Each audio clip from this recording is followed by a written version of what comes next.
ফেরাউন হাজার হাজার পুরুষ বেটা বাচ্চাকে জবে করে দিয়েছিল। কেন? গণকদার বলেছিল এই বছর একটা বেটা ছেলে জন্মিবে, সে ছেলেটা বড় হয়ে তোমার রাজত্ব কেড়ে নেবে। তো ফেরাউন অর্ডার করলো যত বেটা ছেলে এই বছর জন্মিবে সবকে কচু কাটা করে দাও। হাজার হাজার বাচ্চা কচু কাটা হলো। মুসা নবীর মা সেই বিপদের কালে মুসাকে জন্ম দিলেন। আল্লাহ তাআলা আদেশ করলেন, ভয় লাগছে বাচ্চাকে মেরে দেবে বলে, তো তুমি এক কাজ করো, বাচ্চাটাকে নদীতে ভাসিয়ে দাও। নদীতে ভাসিয়ে দিল। ঘাটে গিয়ে লাগলো ফেরাউনের লোকেরা নিয়ে আসলো বাড়ির আংনাতে আসিয়া ফেরাউনের স্ত্রী, বন্ধা মেয়ে, বাচ্চাটাকে দেখতে পেয়ে বন্ধা নারীর মনের ভেতরে যেন কেমন একটা অচেনা স্বাদ জেগে উঠল। আল্লাহ, তুমি তো আমাকে ছেলে দাওনি, এটা কোন গরিব দুঃখিনীর বাচ্চা আছে, এই ছেলেটাকে আমি বাড়িতে রাখবো। হাল্লা হলো, গলিতে খবর গেল, ফেরাউন আংনাতে এলো। কি হয়েছে? বাচ্চা পাওয়া গেছে। বেটা ছেলে না বেটি ছেলে? বেটা ছেলে। নিয়ে আয় রে, চাকু নিয়ে আয়, ছুরি নিয়ে আয়, জবে করে দে। বেটা ছেলে হলে রাখা যাবে না, বেটি ছেলে হলে রাখা যেত। আসিয়া একটা বিবেকবান মানুষের বিবেককে সোজা পথে নিয়েও আসতে পারে, বাঁকা পথেও নিয়ে আসতে পারে, তার জ্বলন্ত প্রমাণ আপনাকে দিচ্ছি। এটাকে তো ফেরাউনের স্ত্রী আসিয়া কি বলছে? কুররাতু আইনিন লি ওয়া লাকা লা তাকতুলুহু। হে ফেরাউন, বাচ্চাটাকে যদি মানুষ করি তো তোমারও চোখ জুড়াবে, আমারও চোখ জুড়াবে। আমার কোলে বাচ্চা নাই, কোল শূন্য মেয়ে আমি। তোমার কোলে বাচ্চা নাই, তুমি কোল শূন্য বাবা। এই দুধের স্বাদকে আমরা ঘোলে মিটিয়ে নেব, বাচ্চাটাকে মারিও না। ফেরাউন বলছেন না, বাচ্চাকে মেরেই দেব। যখন সংকল্প করলো তখন আসিয়া বলছে, মিশরের ছেলেরা তোমার রাজত্ব কাড়বে, মিশরের বাইরের ছেলেরা তোমার রাজত্ব কাড়বে না। যেই বাচ্চাটা মিশরের মাটিতে জন্মাবে বেটা ছেলে, তার উপরে তোমার ভয় হতে পারে। আর মিশরের বাইরের কোনো বাচ্চা যদি জন্মে, সেগুলো বাচ্চার উপরে তোমার কোনো ভয় নেই।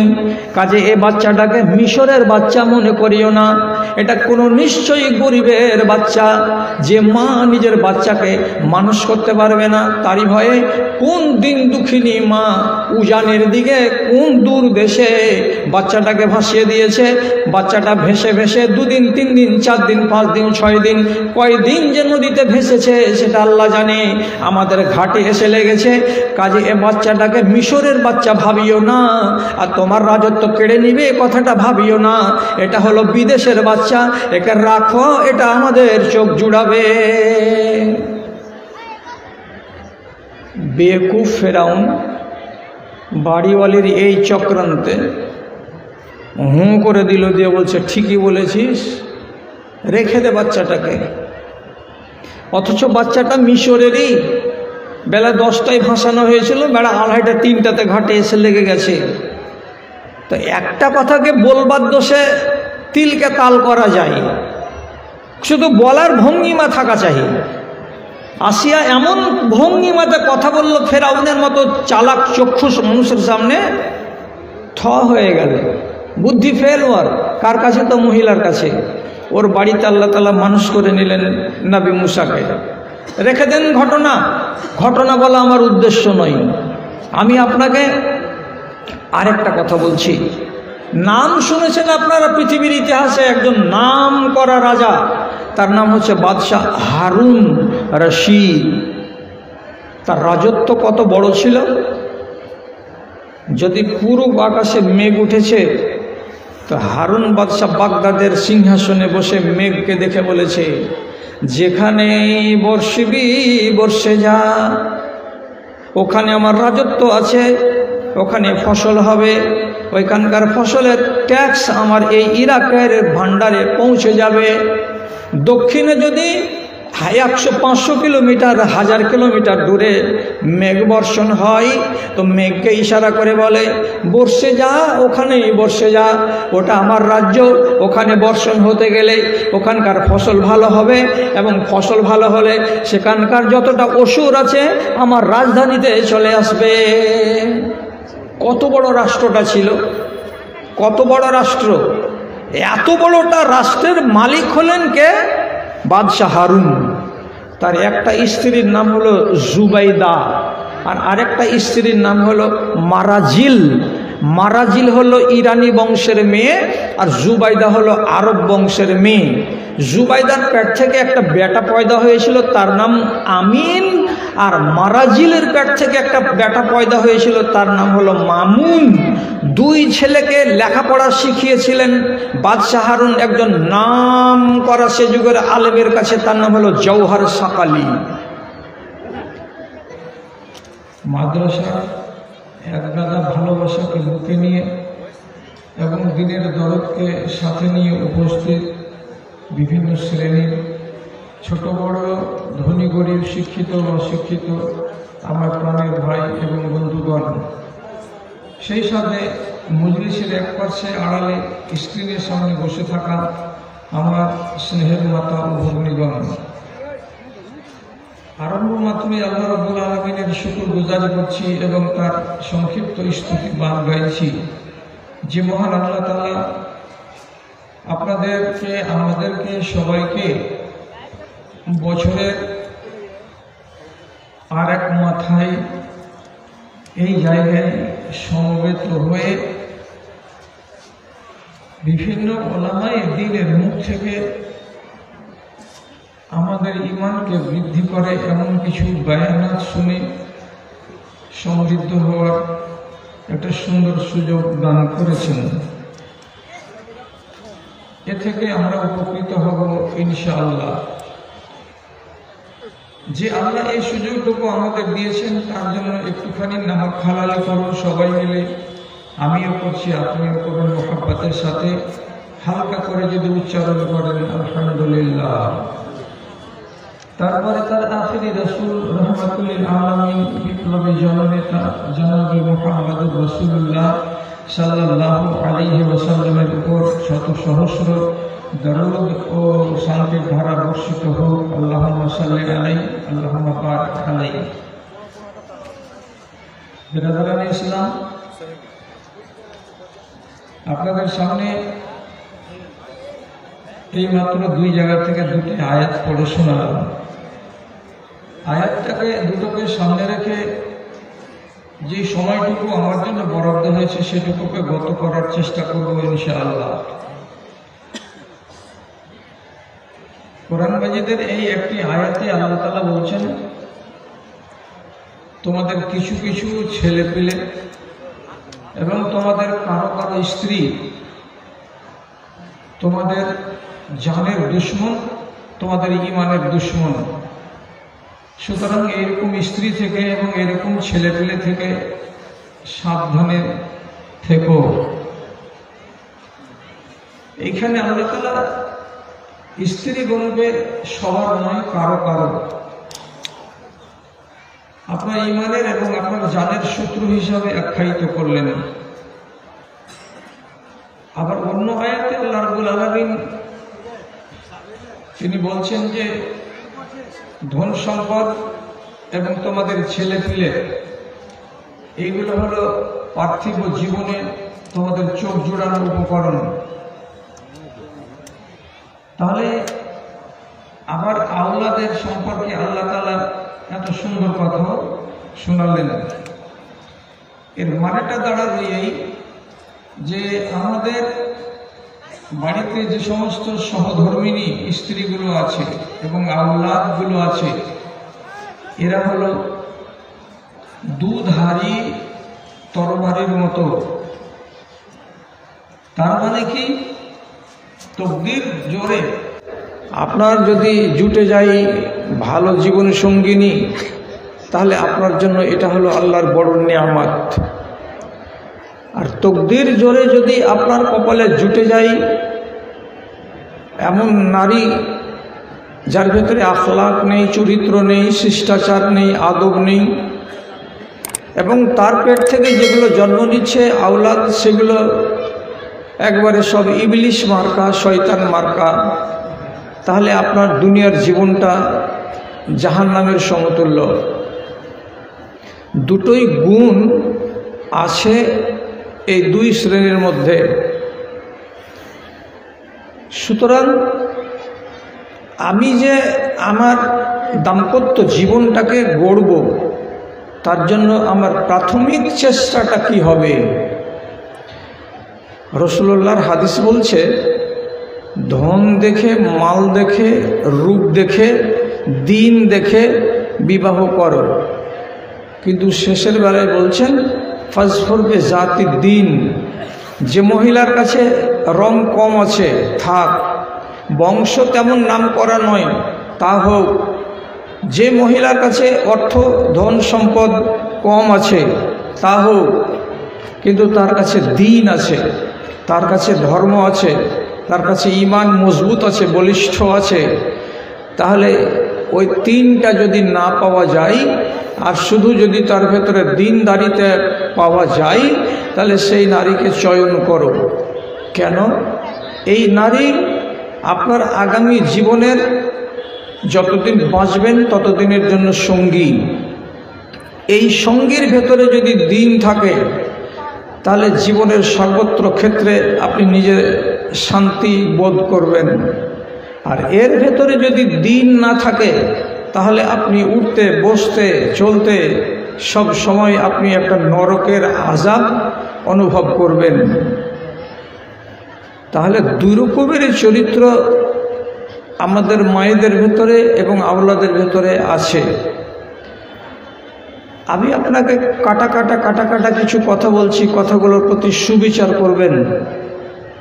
নবীজি বলছেন, মাক্তানাজাল আব্দ খায়রান মিন হাযা।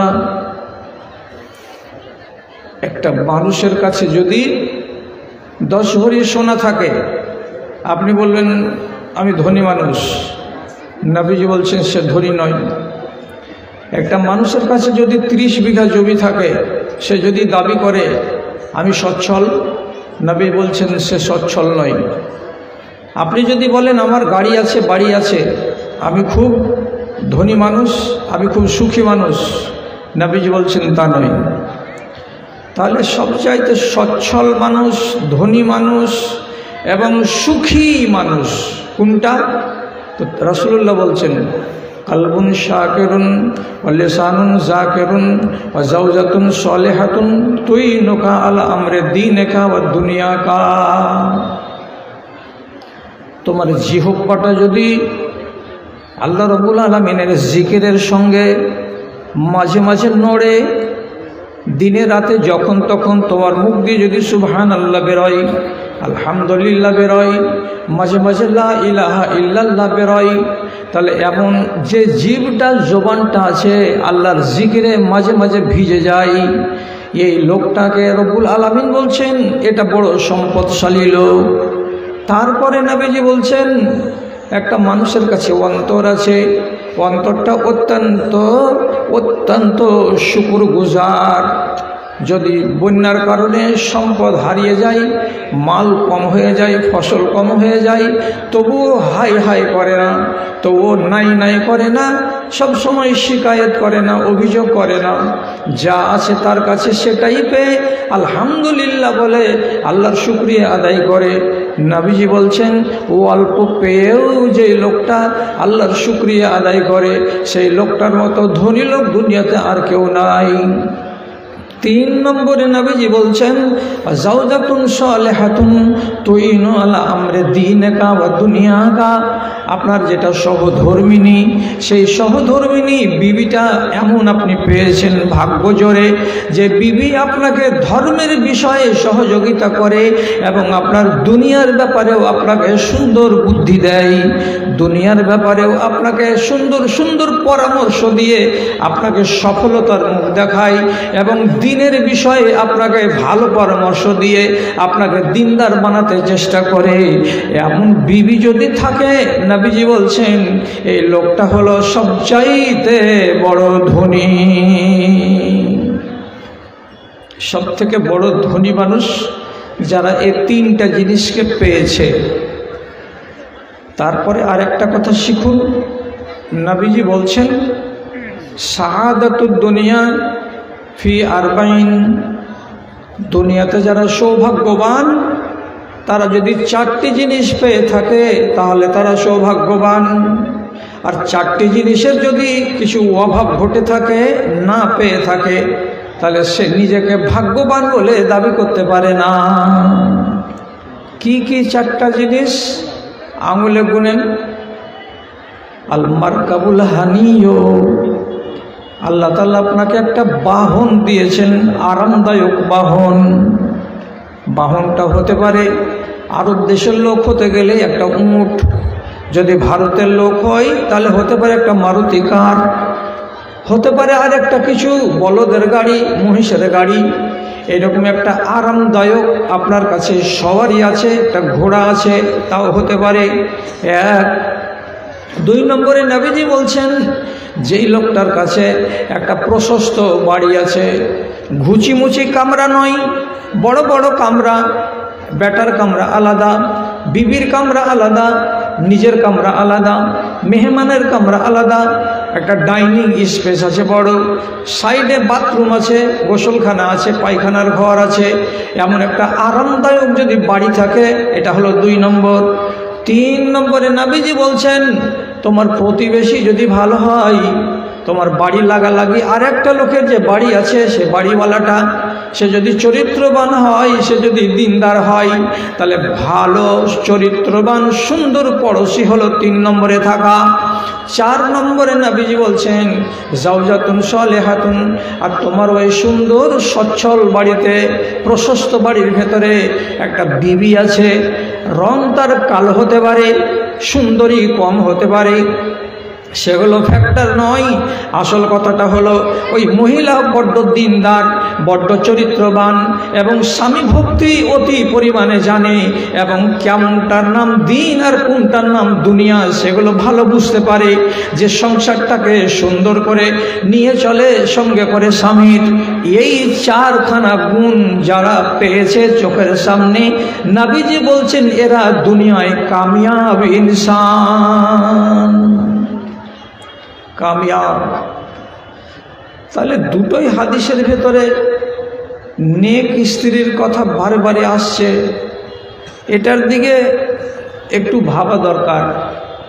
বিশেষ করে আপনাকে ভাবতে হবে যে এমন স্ত্রী যে আপনাকে দিনের বিষয়ে সহযোগিতা করবে আর দুনিয়ার বিষয়েও সহযোগিতা করবে, এই রকম একটা স্ত্রী। আমাকে দিন ধর্মের বিষয়ে সহযোগিতা করবে তো কি দিয়ে? আমি মদখোর হই তো মাঝে মাঝে বলবে তোমার বেটির ভালো বাড়িতে বিয়ে হবে না, যখনই শুনবে যে তুমি মদখোর, ভালো লোক পালিয়ে যাবে যে মদখোরের বেটিকে নিব না, তুমি একটু হুঁশ করো। এটা হলো ধর্মের বিষয়ে সাহায্য করা। কাকে? স্বামীকে। যদি লোকটা বেনামাজ হয় তাহলে স্ত্রী বলতে পারে, তোমার চর্চা যদি হয়ে যায় দেশে যে তুমি বেনামাজ, তোমার জানাজাতে কোনো ভালো আলেম আসবে না, তোমাকে মুন্সিকে দিয়ে নামাজ পড়াতে হবে, তাহলে তোমার তকদিরটা কেমন হলো যে মরার কালে একটা ভালো আলেমের তুমি দুয়া পেলে না, তুমি নিজেকে সাবধান করো। তাহলে এইভাবে যে নারী তার স্বামীকে দিনের বিষয়ে পরামর্শ দিতে পারে আর দুনিয়ার বিষয়েও পরামর্শ দিতে পারে, এটা হলো কোয়ালিটির নারী। আর এই নারী যার জীবন সঙ্গিনী, সেই মানুষটা হচ্ছে কামিয়াব। কথার দিকে খেয়াল করুন। এক স্ত্রী তার স্বামীকে বলছে, সারাদিন ব্লক অফিসে ঘুরে ঘুরে সন্ধ্যাবেলায় বাড়ি এলে, হাত পা ধুয়ে খেতে বসলে, খানা খেয়ে নিলে, নমাজ রোজা ঠিকঠাক করে করেছো কি করনি জানি না, 8 ঘন্টা ঘুমাবার পরে ফজরের আজান পড়বে, আমি তোমাকে জাগাবো, ফজরের টাইমে তুমি নমাজ পড়তে যাবে, হাজিরিটা ডবল হবে আল্লাহ তাআলার কাছে, উঠিয়ে দিব কিন্তু আমি বলে দিলাম 4:30টার সময়। পুরুষ রাগ করে বলছে, খবরদার, আমি ক্লান্ত মানুষ, বেলা 8টার আগে আমাকে জাগাবি না, তো তোর দাঁত ভেঙে দেব। স্ত্রী বলছে, এত কথা? তো সকালবেলায় মার্কেট করব, বাজার করব, তো কি দিয়ে করব? তুমি যদি না জাগো তো আমাকে এখন টাকাটা দিয়ে দাও, আমি জাগাতেও যাব না, আর আমি নিজের মনে যেমন করে পারবো বাজার করে দিয়ে তোমার জন্য খানা রেডি রাখবো, 10টার সময় খেয়ে দিয়ে তুমি আবার চলে যাবে তোমার ধান্দাতে। চট করে পুরুষ বলছে, সোমবারের দিন তোকে 700 টাকা দিয়েছি, মঙ্গলবার গেল, বুধবার গেল, আজকে বৃহস্পতিবার, মাত্র 3 দিনের ভেতরে 700 টাকা কেমন করে তুই শেষ করে দিলি যে আবার আমাকে টাকা দাও বলছিস, হিসাব দে। স্ত্রী বলছে, তোমাকে অনুরোধ করছি হাতখানাকে উঠাইও না, আমার মুখখান থেকে যে কথাটা বেরোচ্ছে একটু শুনো, তোমাকে অনুরোধ, হাত চালিয়ে দিও না আমার উপরে। কি বলতে চাও? বলছে দিনে রাতে 12 রাকাত সুন্নতে মুআক্কাদা, দিনে রাতে 17 রাকাত হলো ফরজ নামাজ, টোটাল কত রাকাত হলো? 29 রাকাত। 1 রাকাত হলো বেতরের নামাজ, টোটাল কত হলো? 30 রাকাত। 30 রাকাত নামাজে কটা সেজদা হয়? 60খানা সেজদা হয়। একটা সাজদা ইবলিস শয়তান অস্বীকার করার কারণে তার কপালে ঝাঁটা মেরে দিয়েছেন আল্লাহ রাব্বুল আলামিন। তার নাম হলো আরবিতে রাজিম, মানে তুমি ঝাঁটাখোর। একটা সেজদাকে হজম করার কারণে সে যদি রাজিম মানে ঝাঁটাখোর হয়ে যায়, তাহলে 60খানা সেজদাকে হজম করে দেওয়াতে তোমার নাম কি হবে তুমি আমাকে লিখে জানাও। তোমার হিসাব কি হবে? তোমার নিজের হিসাবটা আমাকে দাও না। কিয়ামতের দিন তোমাকে তো হিসাবের জন্য দাঁড়াতে হবে। মুখখান শাল ফ্যাকাশে করে দিয়েছে, নিচু করে দেওয়া বলছে, খুব ঝামেলাতে ফেলে দিলি রে, যে দুনিয়ার ঝামেলাকে পারবে, আখিরাতের ঝামেলাকে পারবে না। অতএব আমার কাছে 700 টাকার হিসাব চাইছিলে, কিয়ামতের দিন আল্লাহ রাব্বুল আলামিন তোমার কাছে 24 ঘন্টার যদি হিসাব চাই তো তোমার পা ফেঁসে যাবে, উঠবে না। আর স্ত্রীর কথা শুনে এত জোর ধাক্কা লাগলো যে বলছে যে দেখ, তুই আমাকে আমার চোখটা খুলে দিলি, আগামী দিন থেকে নিজেকে সোজা পথে চালাবো তার চেষ্টা করব। তুইও একটু চেষ্টা করিস, আমিও চেষ্টা করব।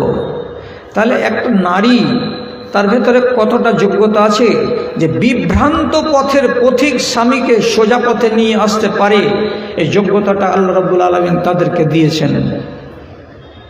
আর একটা কথা মাথায় রাখবেন, ও যদি সলেহা না হয়, নেক না হয়, আপনাকে জ্বালিয়ে পুড়িয়ে আপনার এই দুনিয়াটাকে জাহান্নামের নমুনা বানিয়ে দেবে। রাসূলুল্লাহ নিজে বলছেন, মা রাআইতু মিন নাকিসাতি আকলিন ওয়া দীনিন আযহাবা বিলুব্বির রাজুলিল হাজিমি। আক্কেলের দিক দিয়ে কম, ধর্মের দিক দিয়ে কম, কারা তো নারী জাতেরা। তার মানে 6 দিন যদি তার ঋতু হয় তাহলে 6 দিন নামাজ পড়বে না, 6 দিন রোজা রাখবে না, তাহলে ধর্মের দিক দিয়ে সে হলো কম, বুদ্ধির দিক দিয়েও রব্বুল আলামিন তাদেরকে কম করেছেন। অথচ মাথাতে বুদ্ধি কম আছে আর ইবাদতের বিষয়ে তারা কম আছে। তথাপি আপনার মতো একটা মগজওয়ালা মানুষকে, আপনার মতো একটা জ্ঞানী গুণী বিবেকবান মানুষকে সাথে সাথে ফাঁসিয়ে দিতে পারে, খালে ভরে দিতে পারে, আপনার জীবনকে কালি করে দিতে পারে। আর ইচ্ছা করলে ওই কম বুদ্ধির নারী আপনাকে খাল থেকে তুলে নিয়ে আসতেও পারে। আপনি মিথ্যা মনে করছেন? এটা সহিহ হাদিস, বুখারী মুসলিমে আছে। ওকে আল্লাহ এই যোগ্যতাটা দিয়েছেন যে একটা বেটা ছেলেকে কেমন করে মুঠোর ভিতরে আনতে হবে আর একটা বেটা ছেলের মগজকে কেমন করে ধোলাই করতে হবে, সে শক্তি আল্লাহ রাব্বুল আলামিন নারী জাতকে কুটে কুটে তার মাথার ভেতরে, তার মগজের ভেতরে ভরে দিয়েছেন। এটা আপনি জীবনে কোনোদিন অস্বীকার করবেন না, আর অস্বীকার করা কিন্তু বুদ্ধিমানের কাজ নয়। আপনারা তো জানেন ফেরাউন হাজার হাজার পুরুষ বেটা বাচ্চাকে জবে করে দিয়েছিল। কেন? গণকদার বলেছিল এই বছর একটা বেটা ছেলে জন্মিবে, সে ছেলেটা বড় হয়ে তোমার রাজত্ব কেড়ে নেবে। তো ফেরাউন অর্ডার করলো, যত বেটা ছেলে এই বছর জন্মিবে সবকে কচু কাটা করে দাও। হাজার হাজার বাচ্চা কচু কাটা হলো। মুসা নবীর মা সেই বিপদের কালে মুসাকে জন্ম দিলেন। আল্লাহ তাআলা আদেশ করলেন, ভয় লাগছে বাচ্চাকে মেরে দেবে বলে, তো তুমি এক কাজ করো, বাচ্চাটাকে নদীতে ভাসিয়ে দাও। নদীতে ভাসিয়ে দিল। ঘাটে গিয়ে লাগলো ফেরাউনের লোকেরা নিয়ে আসলো বাড়ির আংনাতে আসিয়া ফেরাউনের স্ত্রী, বন্ধা মেয়ে। বাচ্চাটাকে দেখতে পেয়ে বন্ধা নারীর মনের ভেতরে যেন কেমন একটা অচেনা স্বাদ জেগে উঠল। আল্লাহ, তুমি তো আমাকে ছেলে দাওনি, এটা কোন গরিব দুঃখিনীর বাচ্চা আছে, এই ছেলেটাকে আমি বাড়িতে রাখবো। হাল্লা হলো, গলিতে খবর গেল, ফেরাউন আংনাতে এলো। কি হয়েছে? বাচ্চা পাওয়া গেছে। বেটা ছেলে না বেটি ছেলে? বেটা ছেলে। নিয়ে আয় রে, চাকু নিয়ে আয়, ছুরি নিয়ে আয়, জবে করে দে। বেটা ছেলে হলে রাখা যাবে না, বেটি ছেলে হলে রাখা যেত। আসিয়া একটা বিবেকবান মানুষের বিবেককে সোজা পথে নিয়েও আসতে পারে, বাঁকা পথেও নিয়ে আসতে পারে, তার জ্বলন্ত প্রমাণ আপনাকে দিচ্ছি। এটাকে তো ফেরাউনের স্ত্রী আসিয়া কি বলছে? কুররাতু আইনিন লি ওয়া লাকা লা তাকতুলুহু। হে ফেরাউন, বাচ্চাটাকে যদি মানুষ করি তো তোমারও চোখ জুড়াবে, আমারও চোখ জুড়াবে। আমার কোলে বাচ্চা নাই, কোল শূন্য মেয়ে আমি। তোমার কোলে বাচ্চা নাই, তুমি কোল শূন্য বাবা। এই দুধের স্বাদকে আমরা ঘোলে মিটিয়ে নেব, বাচ্চাটাকে মারিও না। ফেরাউন বলছেন না, বাচ্চাকে মেরেই দেব। মেরেই দেব যখন সংকল্প করলো, তখন আসিয়া বলছে, মিশরের ছেলেরা তোমার রাজত্ব কাড়বে, মিশরের বাইরের ছেলেরা তোমার রাজত্ব কাড়বে না। যেই বাচ্চাটা মিশরের মাটিতে জন্মাবে বেটা ছেলে, তার উপরে তোমার ভয় হতে পারে। আর মিশরের বাইরের কোনো বাচ্চা যদি জন্মে, সেগুলো বাচ্চার উপরে তোমার কোনো ভয় নেই। কাজে এ বাচ্চাটাকে মিশরের বাচ্চা মনে করিও না, এটা কোনো নিশ্চয়ই গরিবের বাচ্চা। যে মা নিজের বাচ্চাকে মানুষ করতে পারবে না, তারই ভয়ে কোন দিন দুঃখিনী মা উজানের দিকে কোন দূর দেশে বাচ্চাটাকে ভাসিয়ে দিয়েছে। বাচ্চাটা ভেসে ভেসে 2 দিন 3 দিন 4 দিন 5 দিন 6 দিন কয়দিন যে নদীতে ভেসেছে সেটা আল্লাহ জানে। আমাদের ঘাটে এসে লেগেছে। কাজে এ বাচ্চাটাকে মিশরের বাচ্চা ভাবিও না, আর তোমার রাজত্ব কেড়ে নিবে এ কথাটা ভাবিও না। এটা হলো বিদেশের বাচ্চা, একে রাখো, এটা আমাদের চোখ জুড়াবে। বেকুফ ফেরাউন বাড়িওয়ালির এই চক্রান্তে হুঁ করে দিল, দিয়ে বলছে, ঠিকই বলেছিস, রেখে দে বাচ্চাটাকে। অথচ বাচ্চাটা মিশরেরই। বেলা 10টায় ভাসানো হয়েছিল, বেলা 2:30 3টাতে ঘাটে এসে লেগে গেছে। তো একটা কথাকে বলবার দোষে তিলকে তাল করা যায়, শুধু বলার ভঙ্গিমা থাকা চাই। আসিয়া এমন ভঙ্গিমাতে কথা বলল, ফেরাউনের মতো চালাক চক্ষুষ মানুষের সামনে থ হয়ে গেল। বুদ্ধি ফেল ওর। কার কাছে? তো মহিলার কাছে। ওর বাড়িতে আল্লাহ তাআলা মানুষ করে নিলেন নবী মুসাকে। রেখে দেন ঘটনা বলা আমার উদ্দেশ্য নয়। আমি আপনাকে আরেকটা কথা বলছি। নাম শুনেছেন আপনারা পৃথিবীর ইতিহাসে একজন নাম করা রাজা, তার নাম হচ্ছে বাদশাহ হারুন রশিদ। তার রাজত্ব কত বড় ছিল। যদি পূর্ব আকাশে মেঘ উঠেছে, তো হারুন বাদশাহ বাগদাদের সিংহাসনে বসে মেঘকে দেখে বলেছে, যেখানে বর্ষিবি বর্ষে যা, ওখানে আমার রাজত্ব আছে, ওখানে ফসল হবে, ওইখানকার ফসলের ট্যাক্স আমার এই ইরাকের ভান্ডারে পৌঁছে যাবে। দক্ষিণে যদি 100-500 কিলোমিটার 1000 কিলোমিটার দূরে মেঘ বর্ষণ হয়, তো মেঘকে ইশারা করে বলে, বর্ষে যা, ওখানেই বর্ষে যা, ওটা আমার রাজ্য, ওখানে বর্ষণ হতে গেলে ওখানকার ফসল ভালো হবে, এবং ফসল ভালো হলে সেখানকার যতটা অসুর আছে আমার রাজধানীতে চলে আসবে। কত বড় রাষ্ট্রটা ছিল, কত বড় রাষ্ট্র। এত বড়টা রাষ্ট্রের মালিক হলেন কে? বাদশাহ হারুন। তার একটা স্ত্রীর নাম হলো জুবাইদা, আর আরেকটা স্ত্রীর নাম হলো মারাজিল। মারাজিল হলো ইরানি বংশের মেয়ে, আর জুবাইদা হলো আরব বংশের মেয়ে। জুবাইদার পেট থেকে একটা বেটা পয়দা হয়েছিল, তার নাম আমিন। আর মারাজিলের পেট থেকে একটা বেটা পয়দা হয়েছিল, তার নাম হলো মামুন। দুই ছেলেকে লেখাপড়া শিখিয়েছিলেন বাদশাহ হারুন একজন নাম করা সে যুগের আলেমের কাছে, তার নাম হলো জওহার সাকালি। ওস্তাদ বলছে মামুনের কাছে আমিনের ব্রেন লাগবে না, মামুন অতি তীক্ষ্ণ ছেলে, সব বিষয়ে সে আগে আগে আগে আগে। শেষে হারুন এক সময়ে ফয়সালা করল যে বাদশাহ জীবিত থাকতে থাকতেই তার উত্তরসূরিকে নির্বাচন করে দিয়ে যায়, তা আমার পরে রাজা কে হবে নামটা ঘোষণা করে দিই। একদিন সংসদে ঘোষণা করে দিলেন বাদশাহ হারুন যে আমার মরার পরে আমার ছেলে মামুন খলিফা হবে, এখন সে হলো যুবরাজ। খবর চলে গেল জুবাইদার কাছে। জুবাইদা সাথে সাথে ঘরের ভেতরে ঢুকে ঝাঁপটাটি বন্ধ করে দিল। হারুন বাদশাহ জোহরের পর বাড়ি এসে বলছেন জুবাইদা বাইরে এসো। জুবাইদা গেট খুলল না, বারবার করে ছিটকানি নাড়া দিয়ে বলছে জুবাইদা ঘর খোলো, ঘর খোলো। তো জুবাইদা শর্ত দিল, আমার কথা যদি শোনো তাহলে গেট খুলব, আর আমার কথা যদি না শোনো তাহলে গেট বন্ধ করেছি তো করেছি, আমার মরা লাশকে এখান থেকে বের করতে হবে, আমি না খেয়ে ঘরের কোণে মরে যাব। বাদশাহ বললে তোমার কথা শুনবো, তুমি গেট খুলে দাও। গেট খুলে দিয়ে নির্জনে মিয়া বিবি সামনাসামনি বসে জুবাইদা নিজের স্বামী হারুনকে বলছে কথার দিকে খেয়াল করুন, তোমার মাথা আছে? তোমার মাথাতে ঘিলু আছে? যে কেন? বলছে আমি হলাম আরব, তুমি হলে আরব, আমরা দুজন আরব বংশের লোক। আমাদের ওরুসে যে বাচ্চাটা পয়দা হয়েছে তার নাম হলো আমিন, সেটা হলো নিছক আরব বংশের ছেলে, আর বংশের পরিচিত হলো উন্নত।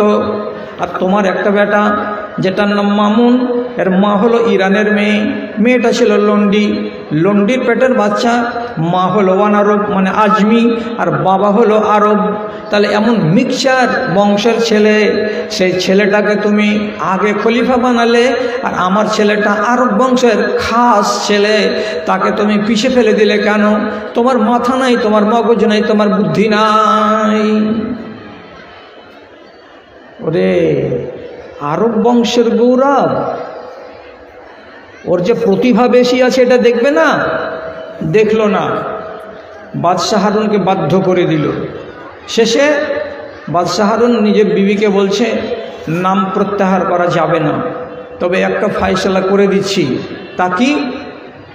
আমার মরার পরে যেগুলো রাষ্ট্র হলো আরব, আরবের এলাকাগুলো আমার ছেলে আমিনের নামে থাকবে, আর যেগুলো এলাকা হলো অনারব, অনারবের এলাকাগুলো আমার ছেলে মামুনের নামে থাকবে।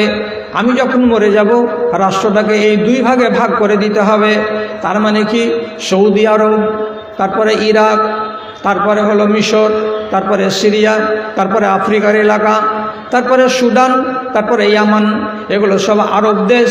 এগুলো কার ভাগে থাকবে? তো বলছে আমার ছেলে আরবি বংশের লোক, সেটা হলো আমিন, আমিনের ভাগে থাকবে। আর যেগুলো অনারব, তার মানে যেমন ইরান, যেমন আফগানিস্তান, যেমন বাসরার কিছু কিছু এলাকা, যেমন মাদিয়ানের কিছু কিছু এলাকা, এগুলো আরবের এলাকা নয়, এগুলো আমার ছেলে মামুনকে দেওয়া হলো। এ কথার উপরে ইসলামী রাষ্ট্রকে একই টাইমে দু টুকরা করে ভাগ করে দেওয়া হলো। ইতিহাস আমি বলবো না, কেন যে আমাকে আমার বিষয় আরও কথা বলতে হবে।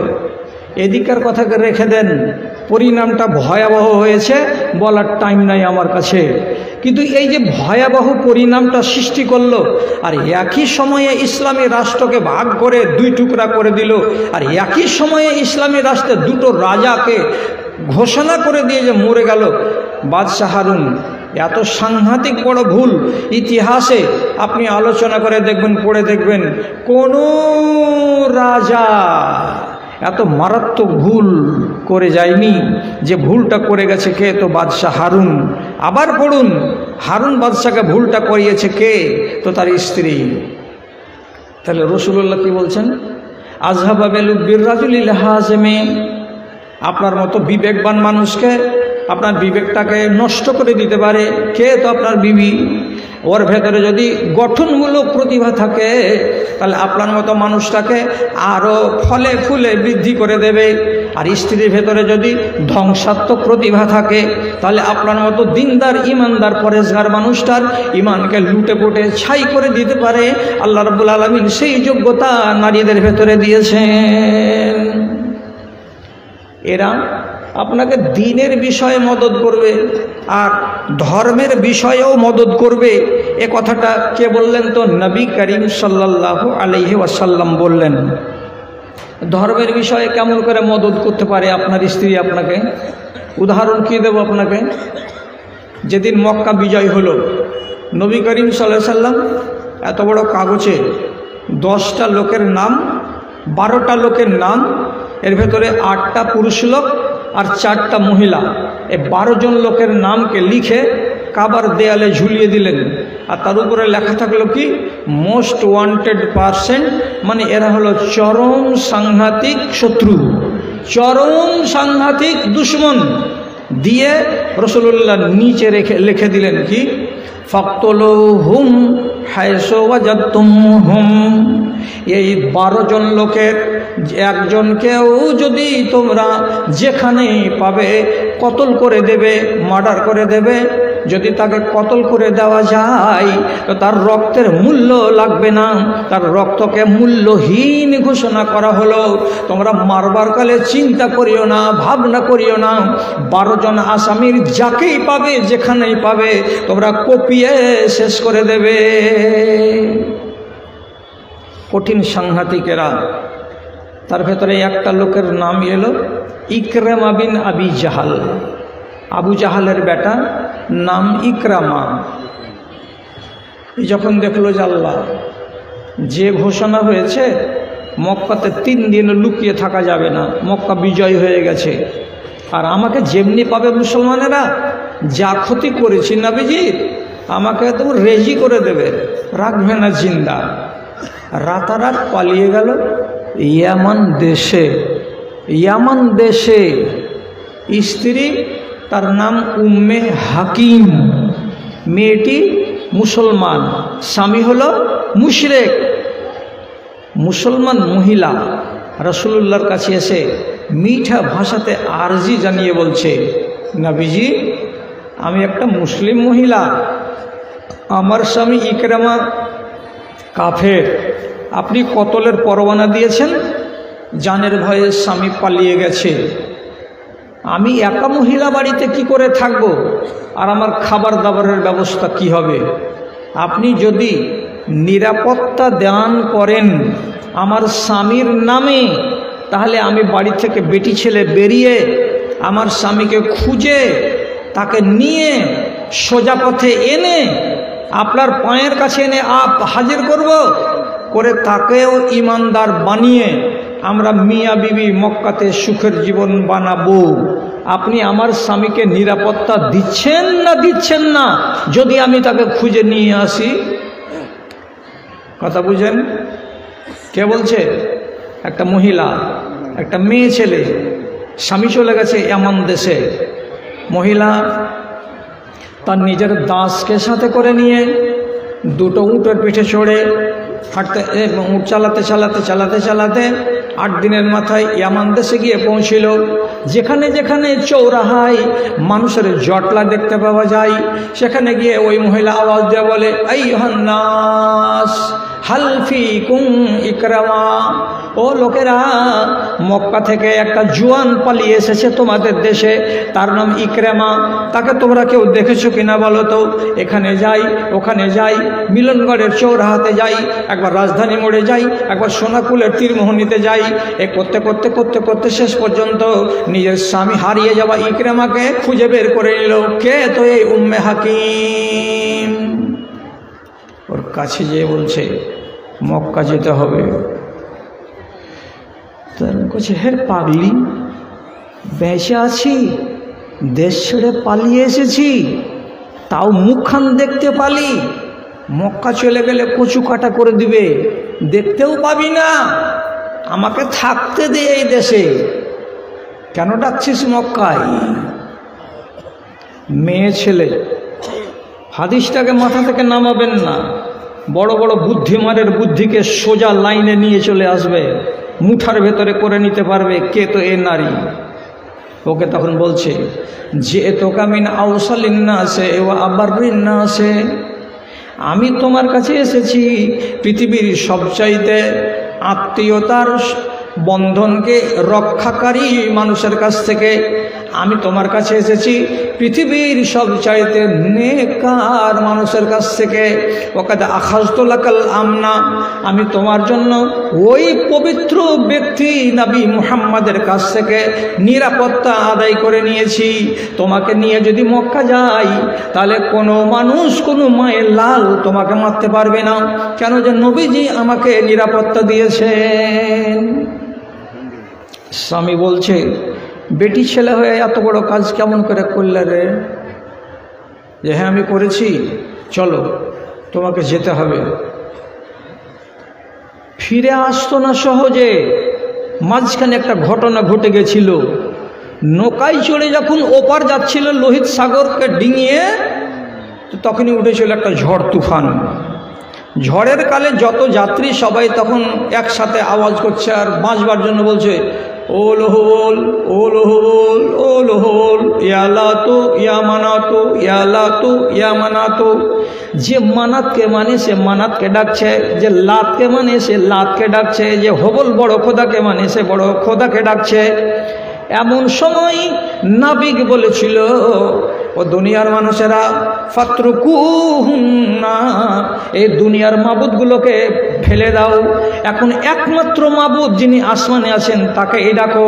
সে যদি নাজাত দেয় তো নাজাত পাবে, হবল তোমাদেরকে নাজাত দেবে না। সবাই এক বাক্যে তখন আল্লাহ আল্লাহ করতে লাগলো। মক্কার মুশরিকরা আল্লাহকে মানত, কিন্তু শিরিক করতো যে আরো খোদাকে জড়িয়ে। আল্লাহ বাঁচাও, আল্লাহ বাঁচাও, বেঁচে গেল, উপরে গেল। আর যাওয়ার পরে এই ইকরামা বালুচরে দাঁড়িয়ে দাঁড়িয়ে বলছে, যদি ওই আল্লাহ যিনি আসমানে থাকেন, সমুদ্রের ঝড় ঝঞ্ঝায় তিনি যদি বাঁচাতে পারেন, তাহলে সমুদ্রের ঝঞ্ঝাকে পার করে দুনিয়াতে যত বিপদ আছে তখনও তিনিই বান্দাকে বাঁচাতে পারবেন। যিনি সমুদ্রে সবাইকে বাঁচান তিনি ডাঙাতেও বাঁচাবেন। কাজে ভেজাল করে লাভ নাই, 3টা 5টা 10টা 20টা খোদাকে মেনে লাভ নাই। সময় যদি মিলে যায় তাহলে পরে আমি এক খোদার পূজারী হয়ে যাব। এ কথাটা সেদিনই মনে মনে স্থির করে নিয়েছিলেন। আর এমন সময়তে বিবি বলছেন, চলো আমি নেককার মানুষের কাছ থেকে এসেছি তোমার নিরাপত্তা নিয়ে। দুটো জিনিস এক জায়গাতে মিলল। মিয়াকে নিয়ে বিবি এলো মক্কায়, মদিনায়, রসুল্লাহর সামনে হাজির করলে।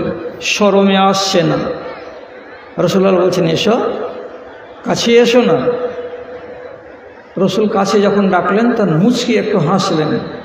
হাসার পরে তিনি বলছেন, আল্লাহ রসুল, আমাকে কি কোনো শাস্তি নিতে হবে নাকি? আমি কিন্তু কলমা পড়ার জন্য প্রস্তুত হয়ে আছি। তো রসুল্লাহ বলছেন, কোনো শাস্তি নিতে হবে না। আল ইসলাম ইয়াজুব্ব মা কানা কাবলাহু, ইমান যদি কবুল করো তো ইমানের আগেকার সব অপরাধ 7 খুন মাপ। তুমি কবুল করবে ইমান।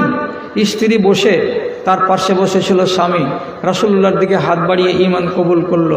নবীজি খুশি হলেন। সাথে সাথে ইকরিমা বলছেন, আল্লাহ রসুল বিশেষ করে একটু দোয়া করে দেন, ইন্নি মা কাদ সালাক্ত, এর আগে যতগুলো অন্যায় করেছি সেগুলো যেন আল্লাহ আমাকে মাফ করে দেয়। রাসূলুল্লাহ তার জন্য দোয়া করে দিলেন। দেওয়ার পরে স্ত্রী উম্মে হাকিমকে বলছেন, উম্মে হাকিম, তোমার বিবাহকে ভঙ্গ করা হলো না, তোমার স্বামী মুসলমান হয়ে গেছে, তুমি আগে থেকে মুসলমান আছো, এবার তোমরা ইসলামী জিন্দেগি গত করো, যাও। আবার এই লোকটাই, যার নাম ইকরিমা, কিছুদিন পর হিজরত করে চলে যাওয়ার পর আবার আল্লাহ রাব্বুল আলামিন মওতার যুদ্ধের দিন তাকে শাহাদাত দিলেন। কি দিলেন? শাহাদাত দিলেন। কাকে বলে শাহাদাত? পথে আল্লাহর চলিতে যাহারা, পথে আল্লাহর চলিতে যাহারা করেছে জীবন দান, অবুঝ তোমরা মরে নাই তারা, তারাই মুসলমান। এ তো শহীদ, শহীদ হয়ে মরে জান্নাতকে পকেটে করে নিয়ে কবরে চলে গেছে। কে? তো ইকরেমা। যে লোকটা কালকে ছিল কি মারাত্মক আসামি, সে লোকটা আজকে হয়ে গেল পাকা মুসলমান, আর তার 3 দিন পরে আবার হয়ে গেল পাকা একজন শহীদ। কার দৌলতে হয়েছিল? মধ্যখানে ভূমিকাটা কার ছিল? তো তার স্ত্রী উম্মে হাকিমের ছিল। এই জন্য নবীজি হাদিসে বলছেন, তোইনুকা আলা আমরে দীনেকা ওয়া দুনিয়াকা, তোমার দুনিয়ার ব্যাপারেও তোমার বিবি তোমাকে সুন্দর পরামর্শ দিতে পারবে, দিনের ব্যাপারে তোমার ধর্মের ব্যাপারেও তোমার বিবি তোমাকে সুন্দর পরামর্শ দিতে পারবে। তাহলে আপনাকে এই জিনিসটাকে বাছাই করার কালে বড় যত্ন নিতে হবে। আচ্ছা, এরা পারে কেন এটা বলেন তো? অন্য লোক পারে না, এরা কেন পারে? এরা পারার মানেটা হলো এই, খেয়াল করবেন, যত আপনার অন্তরঙ্গ বন্ধু আছে, বন্ধুটা কতক্ষণ? চায়ের দোকানে যতক্ষণ চা আসেনি ততক্ষণ, পান যতক্ষণ খাননি ততক্ষণ, বিড়ি যতক্ষণ খাননি ততক্ষণ, বিড়ি খাওয়া শেষ, পান খাওয়া শেষ, চা খাওয়া শেষ, ও চলে গেল কাননপাড়া, আপনি চলে আসলেন শ্রীপুর, বিচ্ছেদ হয়ে গেল। আর যতক্ষণ বসে চা খাচ্ছিলেন ততক্ষণ পর্যন্ত কি ঘাড়ে ঘাড় লাগিয়ে খাচ্ছিলেন? ও এক চেয়ারে, আপনি আর এক চেয়ারে, দূরাদূরি বসে। কিন্তু স্ত্রী কেমন? এমন অন্তরঙ্গ সাথী, এ যত কাছে থেকে আপনার সাথে কথা বলে, পৃথিবীর কোন লোক এত কাছে হয়ে আপনার সাথে কথা বলে না। আপনার কানের কাছে মুখ লাগিয়ে কথা বলার অধিকার কার? তো বিবির। আসতে, হ্যাঁ আস্তে করে, টাকা গুনা, টাকা গুনা, আস্তে করে ভাই, তোর মুখের যেন আওয়াজ আমি শুনতে না পাই, আমার বয়স হয়ে গেছে বুড়া, আমাকে খাপাবি না ভাই। হ্যাঁ দাদু, তোকে জ্বালাবো আমি, আর তুই আমাকে জ্বালাবি না। সবচাইতে নিকটের মানুষ কোনটা? স্ত্রীটাই। এক বালিশে মাথা, হ্যাঁ হ্যাঁ, কানের কাছে মুখ, দূরে আছে কি মাইক্রোফোন? না, গোড়াতে। আমি না এমনি হইল, এমনি হইল, জমিখানে এরকম করলে, তুমি যদি নিয়ে যেতে ভালো হয়তো, গাড়িটা বেছে দাও, ওতে মেলে টাকা হবে, আমার গহনা খান দিচ্ছি, এত দূর জড়িয়ে পুড়িয়ে দিয়ে 1 বিঘা জমি গেলা নিয়ে এলাম। হ্যাঁ রে, ঠিকই পৌঁছিতে রে। কথাগুলো দূরে থেকে আসে না, এখানেই মাইক্রোফোনটা আছে, আর এখানেই আছে কিটা লাউড স্পিকারটা, দুটাই কাছাকাছি। এত কাছে কে কথা বলে? পৃথিবীতে একমাত্র নারী কথা বলে, স্ত্রী কথা বলে। এই জন্য সে হলো অন্তরঙ্গ বন্ধু, আর ওর কথা আপনি ফেলতে পারেন না, ওর কথা আমিও জীবনে ফেলতে পারি না, আর ওদের কথা পৃথিবীর কোন মানুষ ফেলতে পারে না। তার ভিতরে যদি বিদ্যা থাকে আর তার ভেতরে যদি বুদ্ধি ভালো থাকে, তাহলে সেই নারী আপনাকে কল্যাণের পথে পরিচালিত করবে। আর ওর ভেতরে যদি, ওর পেটে যদি বুদ্ধি ভালো না থাকে, আপনাকে ধ্বংস করে রেখে দেবে এই দুনিয়ায়। একটা কালো রঙের মেয়ে ছেলে, বান্দি, বান্দি কার? তো উমাইয়া বংশের খেলাফত শেষ হয়ে 133 হিজরিতে যখন আব্বাসী বংশের খেলাফত প্রতিষ্ঠিত হলো, তখন পহিলা বাদশাহ হলো আবুল আব্বাস সাফাহ। এ রাজা, এই যে গত বংশটা চলে গেল উমাইয়া বংশ, এদের উপরে কত রাগ যে অর্ডার করলো কি, যে যেগুলো বড় বড় নেতা 10 বছর 15 বছর আগে মারা গেছে, ওদের কবর থেকে হাড়কে তুলে আনো আর বাড়ির সামনে জমা করো, আর জমা করে হাড়ে আগুন লাগাও। আমার চোখের সামনে ওই দুশ্মনকে পাইনি তো দুশ্মনের হাড়কে পেয়েছি, পুড়াও, তাহলে আমার গার বিষ মিটবে। কবর থেকে মরে যাওয়া মানুষের হাড্ডিকে উঠিয়ে আগুন লাগিয়ে প্রতিশোধের আগুন নিভাচ্ছিল কে? আবুল আব্বাস সাফা, একটা মুসলমান মানুষ আর আব্বাসী বংশের একটা রাজা। ডিএসএলআর কাঠি মারবে, আগুন জ্বালাবে, এমন সময় কালো নিগ্র একটা আফ্রিকান মেয়ে ছেলে দৌড়তে দৌড়তে এসে সাথে সাথে বাদশার হাতখানাকে ধরে নিয়েছে, আর নেওয়ার পরে বলছে, বাদশাহ নামদার আপনি যত মারবেন বান্দিকে মারেন, কোনো অসুবিধা নেই। আপনি লাফ দিয়ে গড়িয়ে দেন, কোনো অসুবিধা নেই। কিন্তু আপনার পায়ে ধরি, আপনার হাতে ধরি, আপনাকে অনুনয় বিনয় করে কথা বলি, আল্লাহর ওয়াস্তে আপনি কাজ করিয়েন না। আপনাকে আমি, আপনার বান্দি, আপনার দাসী জাহান্নামের আগুনে জ্বলতে দিতে পারবো না। আপনাকে আমি জাহান্নামের আগুনে জ্বলতে দিতে পারবো না। আপনাকে নিষেধ করছি, আপনি জাহান্নামের আগুনে যায়েন না। বাদশা বলছে, কি বলছে তুই রে? জাহান্নামে যাইও না, জাহান্নামে যায় না মানে? তখন এই কালো রঙের বেটি ছেলে বাদশাকে বলছে, আপনি কবর থেকে যে হাড়গুলোকে উঠিয়েছেন আর এই হাড়গুলোকে যে আপনি পুড়াবেন, এটা হলো কাবিরা গুনাহ। কেন? কবরস্থানে জুতা পরে যাওয়া তো আদবের খেলাফ। কবরস্থানে পিশাব পায়খানা করা একেবারে নিষেধ। কবরের বেহুরমাতি করা আপনার উপরে হারাম। কবরের সম্মান রাখতে হবে। মরা মানুষ জীবিত যেমন সম্মানী, মরে গেলেও তেমনি সম্মানী। আপনি এমন সম্মানী মানুষগুলোর হাড়গুলোকে জ্বালাবেন, কাবিরা গুনাহ করে কবরে যাবেন, তাহলে আপনাকে আল্লাহ জাহান্নামে ভরবে। আর আমি আপনার দাসী, লবণ খেয়েছি, নুন খেয়েছি, আপনাকে আমি জেনে শুনে জাহান্নামে যেতে দেব না। বাদশাহ হারুনে আব্বাসের হাত থেকে যখন দিয়াশালাহিকে কেড়ে নিয়ে দূরে চলে গেল, খ্যাপার মতন তাকাচ্ছে আর বলছে, পাগলিটা ঠিক বলছে না কি জি? আমাদের পাগলিটা কি ঠিক বলছে? বলছে, হ্যাঁ, আপনার বাড়ির দাসী বাঁধি, চামড়াটা কালো, রংটা কালো, অথচ কথাটা তার কিন্তু আলো। ঠিকই বলেছে যে আপনি একটা মরা মানুষের হাড়কে কিসের জন্য জ্বালাতে যাবেন? বিদ্যা ছিল। একটা এত বড় মানুষ যে রাষ্ট্রীয় ক্ষমতাকে হাতে নিতে পেরেছে, যার কাছে এতগুলো জ্ঞান আছে, কিন্তু ওই জ্ঞানটা ছিল না। জ্ঞানটাকে দিল কে? একটা মেয়ে ছেলে মানুষ, তার কাছ থেকে পাওয়া গেল। এটা কেমন সাহায্য?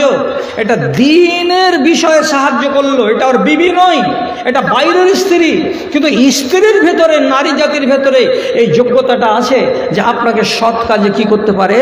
সে সাহায্য সহযোগিতা করতে পারে।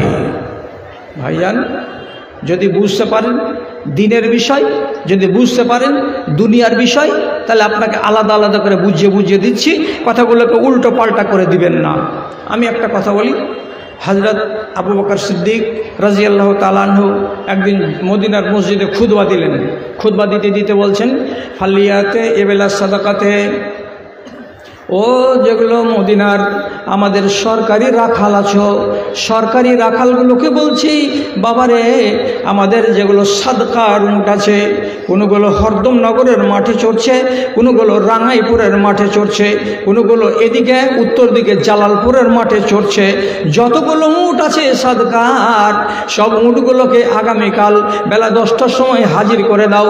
নোকাসেমুহা বাইনাল ফুকারায়ে ওয়াল মুহাজিরিন। আমি এই উটগুলোকে যত যত ফকির মিসকিন আছে, অভাবী লোক আছে, তাদের ভেতরে দুটা একটা করে বন্টন করে দেব। সাদকার উটগুলোকে জমিয়ে রেখে দেওয়াটা লাভ হবে না। কালকে নিয়ে আসবে, সব উটগুলোকে এক মাঠে হাজির করো, সব উটগুলোকে বড় মাঠে, মাদ্রাসার যেমন গ্রাউন্ড এত বড় এরকম, আর তার পাশেকার মাঠ মিলিয়ে যেখানে 1000, 2000, 4000, 5000 উট দাঁড়াতে পারবে, এই জায়গাতে তোমরা উটটিকে হাজির করে দাও। কাদের ভেতরে বিতরণ হবে? গরিব দুঃখীদের ভেতরে বিতরণ হবে। খবরটা গেল কার কাছে গেল? সব গরিবের কাছে গেল। মোটামুটি এক গরিব বাড়িতে গেছে, যে নিজের বিবিকে বলছে, আমিনার মা, খুব ভালো খবর আছে। কি ভালো খবর জি? তো বলছে, আগামীকালকে সাদকার উটগুলোকে বন্টন করা হবে। তো আমরা তো গরিব মানুষ, আশা করা যায় যে একটা না একটা উট আমাদের ভাগে আসবেই। তুমি কি বলো, তোমার মনটা কি বলে? এত উট যখন আসবে সাদকার, তা আমি পাবো না একটা? আমরা পাবো না? গরিব মানুষের একটা আশা। রাত গত হলো, সকাল হলো।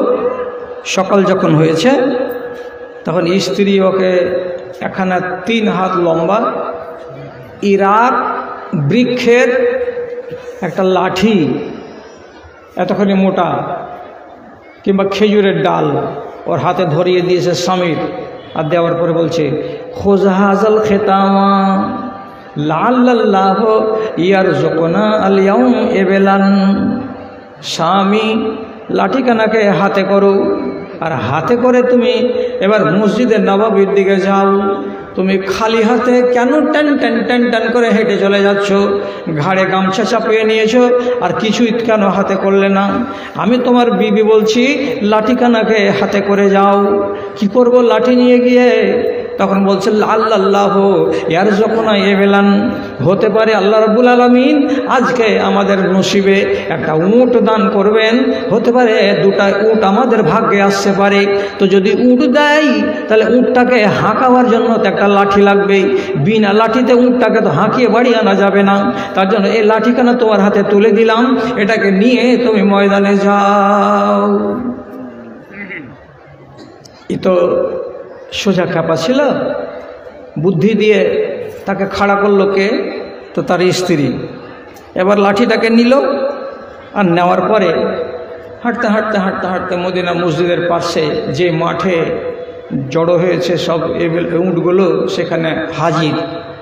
তো নিজেকে সামলাতে না পেরে যে জায়গাটাতে ঢোকা নিষেধ, ওই এলাকার ভিতরে উনি গিয়ে ঢুকে গেছেন।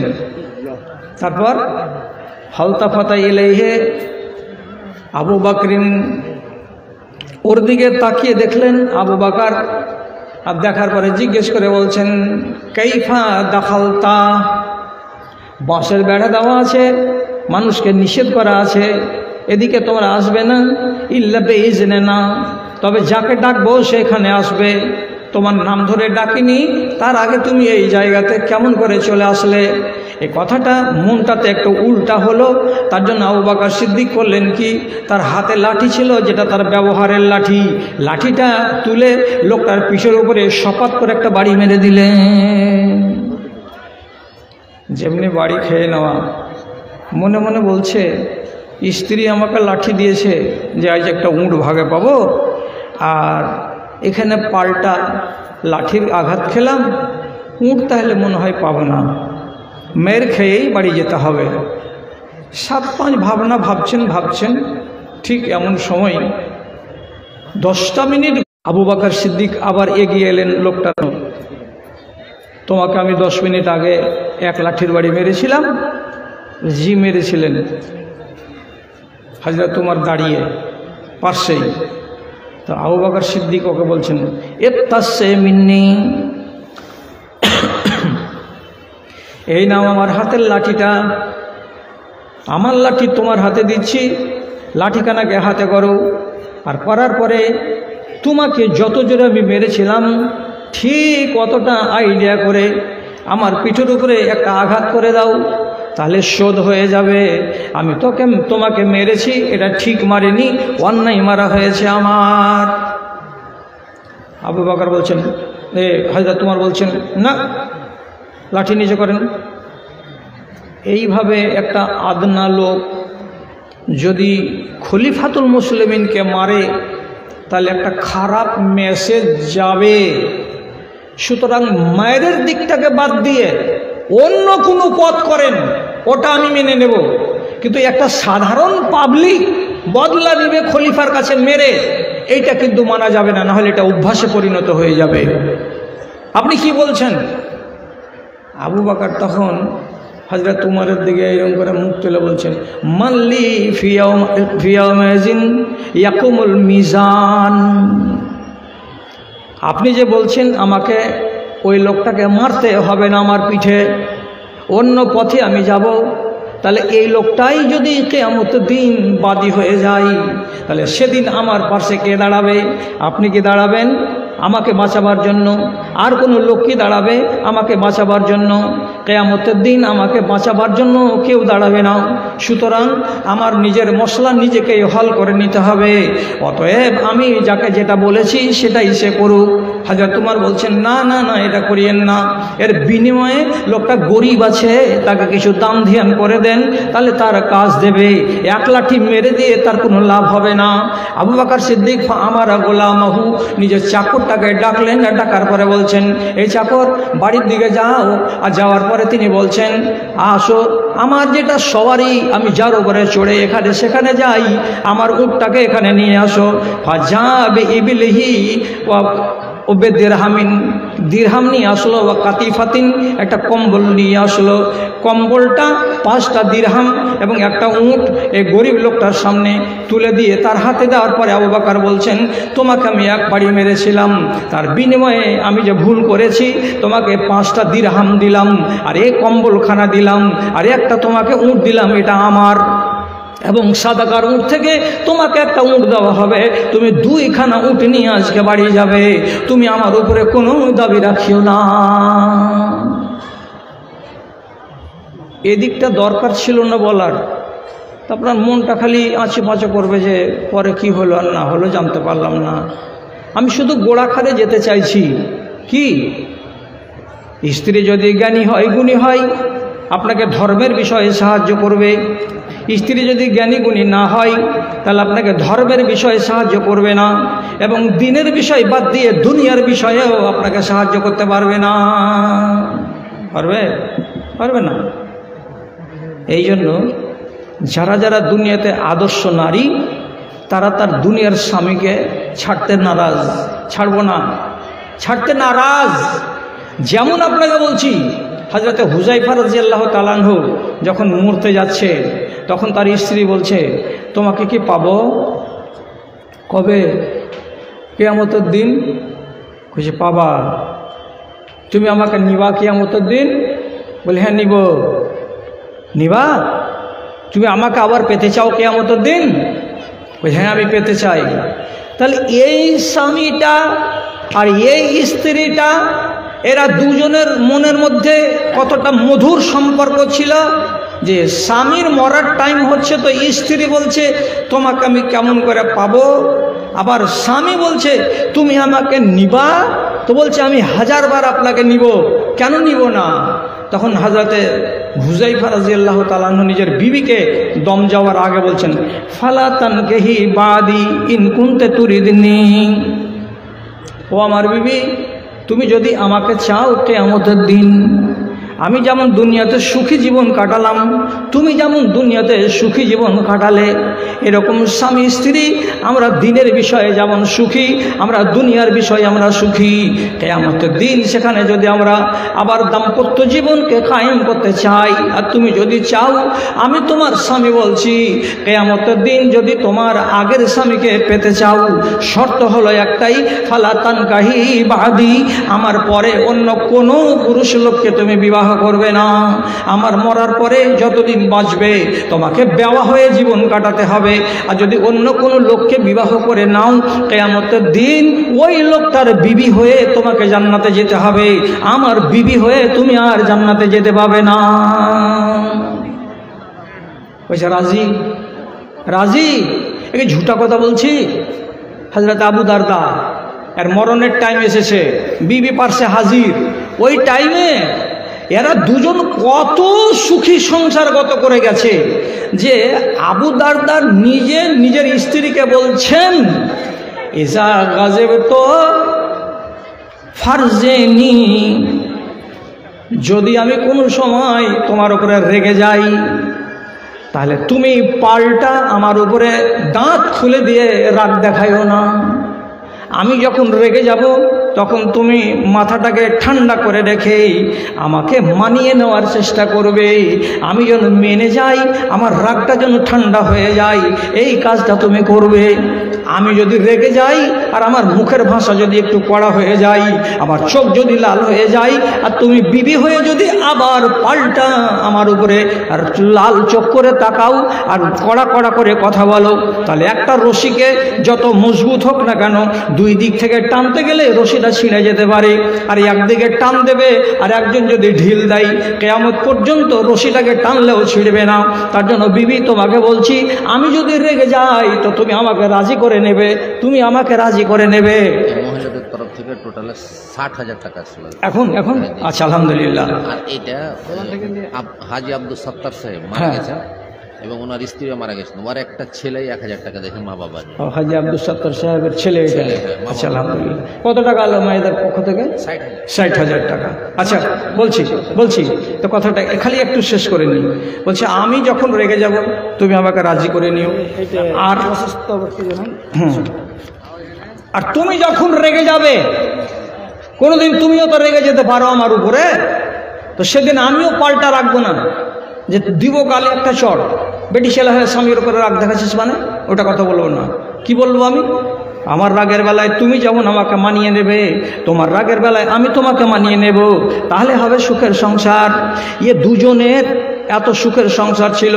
মরবার কালে স্ত্রী নিজের স্বামীকে বলছে, কিয়ামতের দিন আমি তোমাকে স্বামী বলে পেতে চাই। হ্যাঁ, কয়টা বলছে? মহিলাদের পক্ষ থেকে 600 টাকা।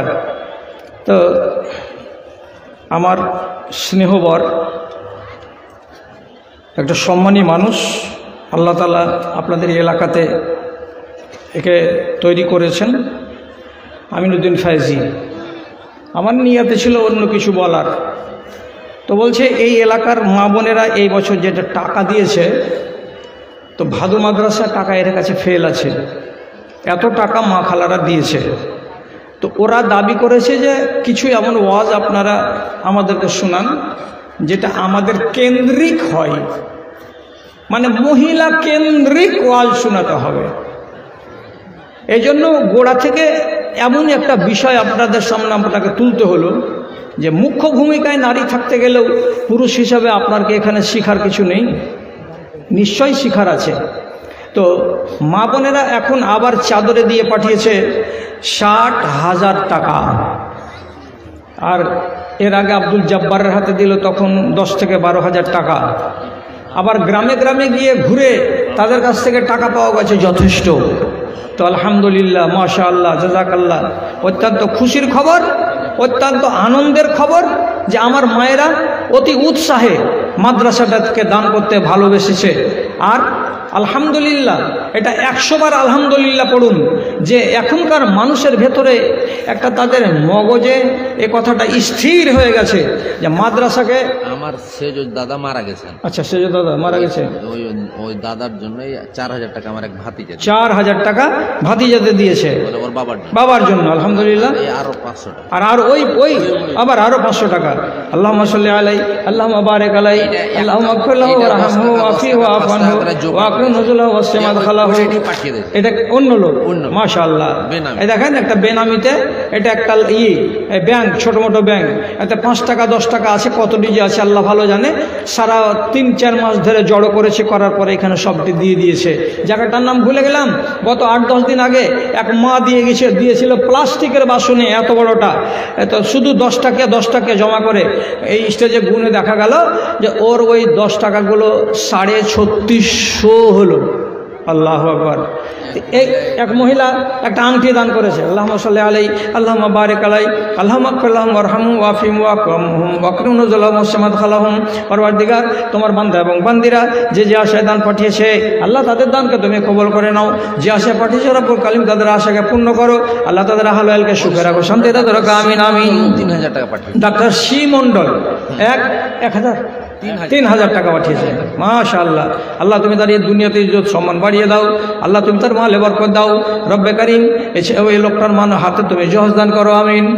আর আপনারা যারা যারা এখানে আসেন বসে, আপনাদের সামনে চলে আসবেন আপনাদের আজকের যিনি প্রধান অতিথি। বহু দূর থেকে ওনাকে আনা হয়েছে।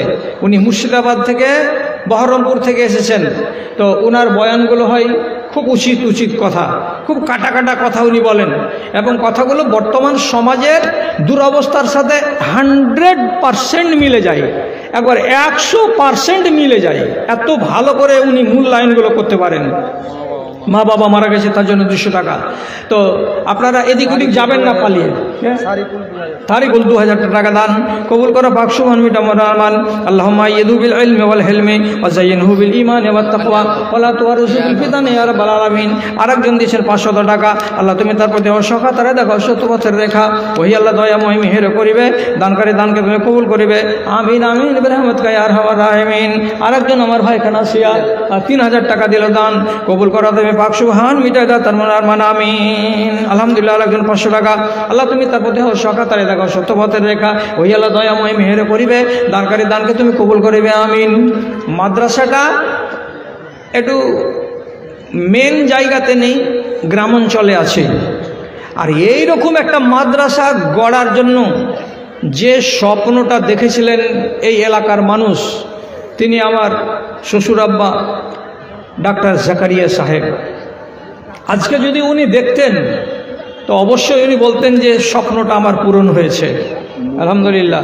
200 টাকা আলহামদুলিল্লাহ একজন দান কবুল করো তুমি পাক সুবহান মিনামান আরমান। আরেকজন 500 টাকা বেনামিতে 500 টাকার একটা চাঁদির হার। আলহামদুলিল্লাহ মাশাআল্লাহ জাযাকাল্লাহ। বেনামিতে 500 টাকা দান। আরেকজন 500 টাকা দান। মতিউর রহমান বিজেপি যে দাঁড়াল ছিল, আচ্ছা কন্ট্রাক্টর মতিউর রহমান কমলাবাড়ি হ্যাঁ দিয়েছে 20 গাড়ি ইট 20 গাড়ি 30,000 আলহামদুলিল্লাহ লক্ষ টাকা কাছে। মতিউর রহমান সাহেব কমলাবাড়ি, যিনি এখন একজন নামকরা কন্ট্রাক্টর, মা বাবা এবং আহল এবং নিজের জন্য উনি 30,000 ইট মাদ্রাসাকে দান করেছেন। আলহামদুলিল্লাহ মাশাআল্লাহ জাযাকাল্লাহ। আল্লাহুম্মা আইয়িদহু বিল ইলমি ওয়াল হিলমি ওয়া যায়্যিনহু বিল ঈমানি ওয়াত তাকওয়া ওয়া লা তুওয়ারিসু বিল ফিতানি ইয়া রাব্বাল আলামিন। আল্লাহুম্মা সাল্লি আলাইহি আল্লাহুম্মা বারিক আলাইহি। পরওয়ারদিগার তার সম্মানকে আরো বাড়িয়ে দাও। আয় আল্লাহ তার রুজিতে তুমি বরকত দাও। পরওয়ারদিগার দ্বীন ইসলামের খিদমত করার আরো সুযোগ দাও। আমিন আমিন বিরহমাতিকা ইয়া আরহামার রাহিমিন। তোমার আদেশে দিন চলে যায়, তোমার আদেশে দিন চলে যায়, আধার নেমে আসে রাতে, কত যে শক্তি লুকায়ে রেখেছো তোমার নিপুণ দুই হাতে, তোমার নিপুণ দুই হাতে। মহাবিশ্বের তুমি যে চালক, উড়ুক তোমার জয় নিশান। ওগো আল্লাহ মেহেরবান, আমি গাহি তোমার গান। তুমি আমায় রিজিক দিয়ে বাঁচাও আমার প্রাণ। একটা ছোট ছেলে 600 টাকা দান করেছে। পরওয়ারদিগার তার দানকে কবুল করো। আল্লাহুম্মা সাল্লি আলাইহি আল্লাহুম্মা বারিক আলাইহি। ভাই এতদিন হয়তো আপনারাকে লাগতো এই টাকা পয়সা গেলাম মাদ্রাসাতে দিচ্ছি, কি হচ্ছে আর কি হয় না। আল্লাহর কসম, যারা টাকা দিচ্ছেন এই মাদ্রাসার নামে 100 দেন আর 1000 দেন, আপনি দিনের বেলায় যখন ক্লাস চলবে তখন একবার আসেন। 10 ভাইয়ের একজন বাবা মা মারা গেছে, তার জন্য 1000 টাকা। আল্লাহুম্মা আগফিরলাহুমা ওয়ারহামহুমা আল্লাহুম্মা সাল্লি আলাইহিমা আল্লাহুম্মা বারিক আলাইহিমা। আরেকজন আমার ভাই 200 টাকা দান কবুল করো তুমি পাক সুবহান মিটায় দাও তার মনে আরমান। ওই আল্লাহ দয়াময় মেহের করিবে, দানকারী দানকে কবুল করিবে। আমিন। 100 টাকা করে দেন না, আপনারা আসেন না তাড়াতাড়ি করে, 100 টাকা করে দেন, অসুবিধা নেই।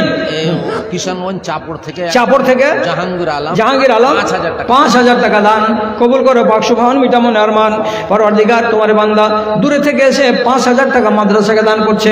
আয় আল্লাহ তার আহলকে ভালো রাখো, যারা কবরবাসী হয়েছে যতদূর পর্যন্ত চোখের জ্যোতি যায় অতদূর পর্যন্ত তাদের কবরকে মুনাওয়ার করে দাও।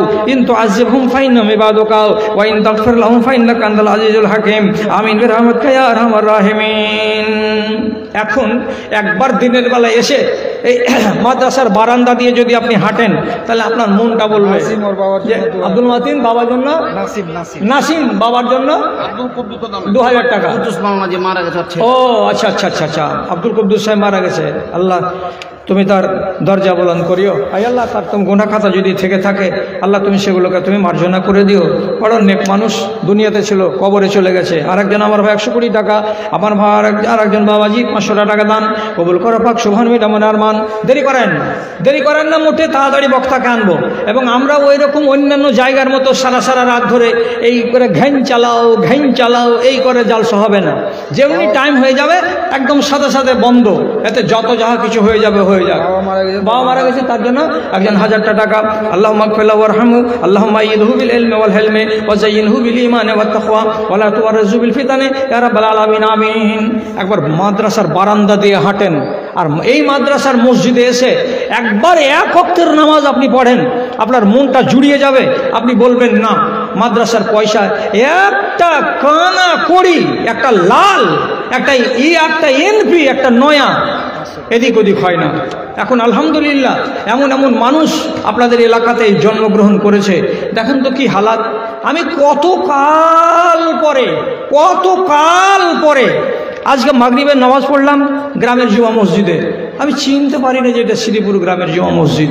কত আলিশান আর কত সুন্দর মসজিদ তৈরি করা হয়েছে, মাদ্রাসা হয়েছে, মসজিদও হয়েছে।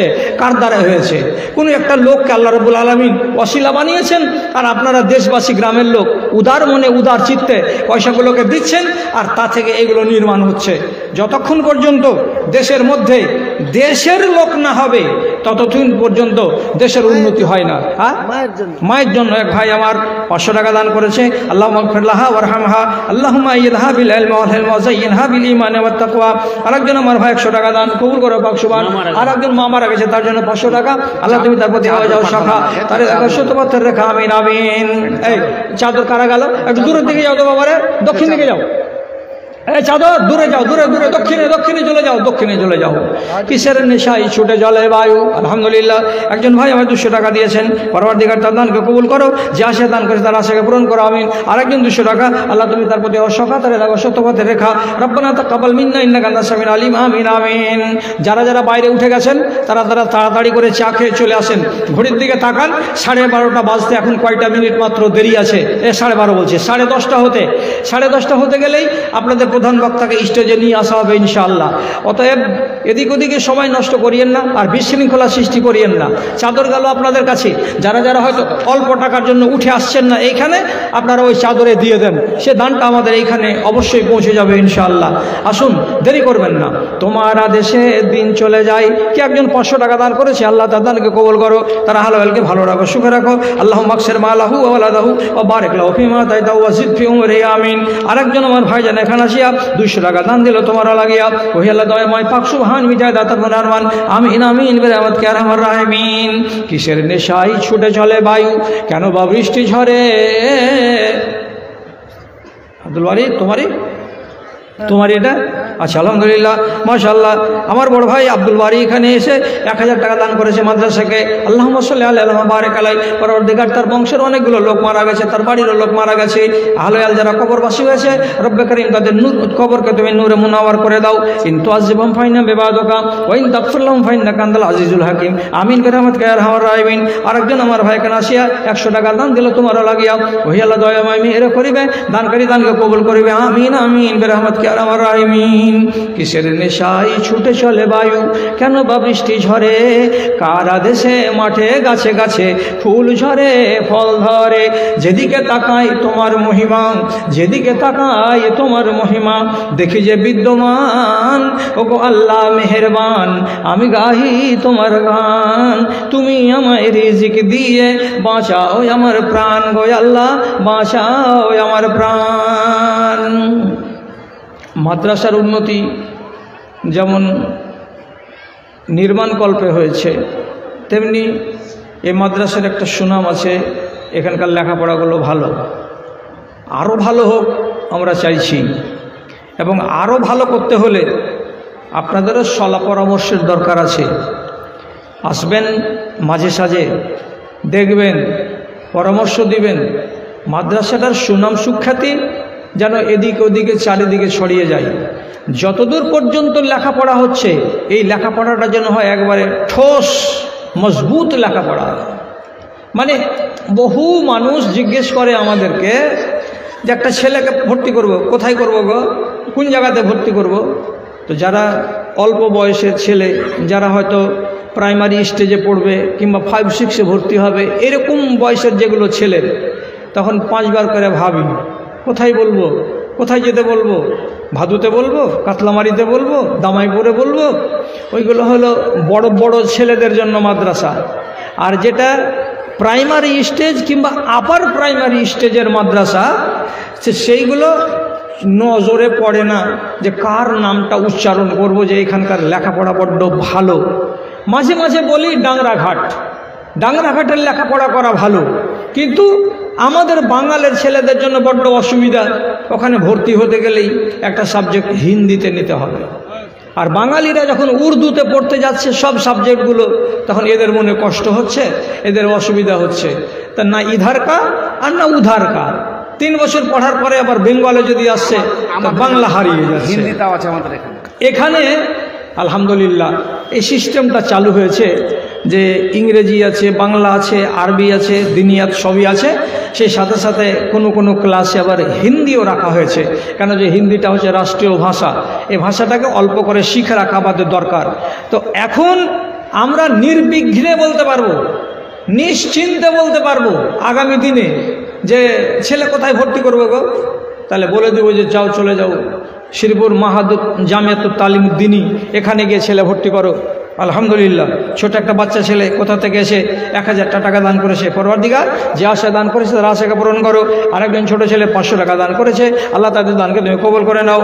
আল্লাহুম্মা গফির লাহুম ওয়ারহামহুম ওয়াফিহিম ওয়াফু আনহুম ওয়াকরিম নুজুলাহুম, আমিন আমিন বিরহমাতিকা ইয়া আরহামার রাহিমিন। আরেকজন 200 টাকা, আল্লাহ তুমি তার প্রতি সকাতারে রাখো, সত্যপথের রেখা। রব্বানা তাকাব্বাল মিন্না ইন্নাকা আনতাস সামিউল আলিম, আমিন আমিন। এ কথা শোধালে হৃদয় আমার, এ কথা শোধালে হৃদয় আমার সত্যি দহিয়া যায়। কেন প্রতিদিন ভারত ভূমিতে মুসলিম জবাই হয়? রামের দেশে রবে রাম ভক্তরা, তাদের বড় সমাদর। দেশের সেবক যত সব ওরা, মুসলমান দাগাবাজ চোর। মাথা মোটাই এই বজ্জাত রাখে, ইতিহাসকে দেখায়। কেন প্রতিদিন ভারত ভূমিতে মুসলিম জবাই হয়? একজন 100 টাকা